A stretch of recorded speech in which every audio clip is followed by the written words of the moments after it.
Stüdyo təqdim edir. Aranjman Zeynətdin Səda. Məzarına tez-tez gəlirəm mən, qardaşın itirən gör nə qədərdir.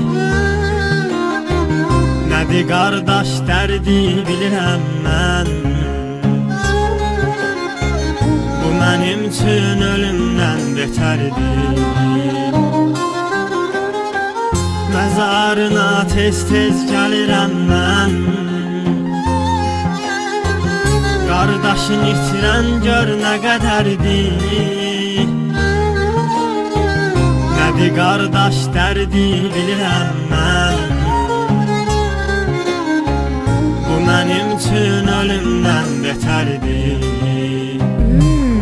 Musadiq Production təqdim edir.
Cəllabadlı Musadiq Production təqdim edir. Yoxluğunla barışmırıq biz,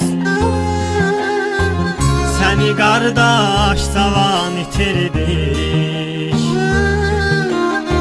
Çox çətindir yaşamaq sənsiz, bizə doğma bir can itirdik.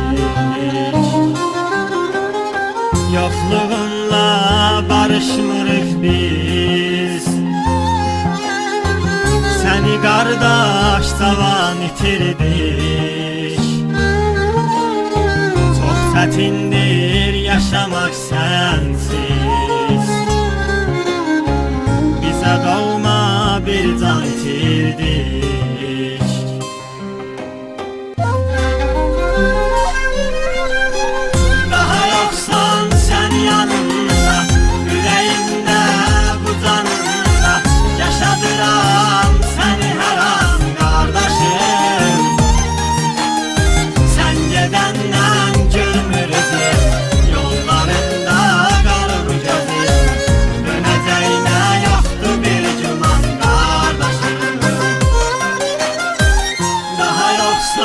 Sen yanımda, yüreğimde bu canımda, yaşadıram seni her an DJ Musadiq Production təqdim edir. Gülmürüzüm, yollarında kalıp gözüm, döneceğine yoktu bir güman kardeşim.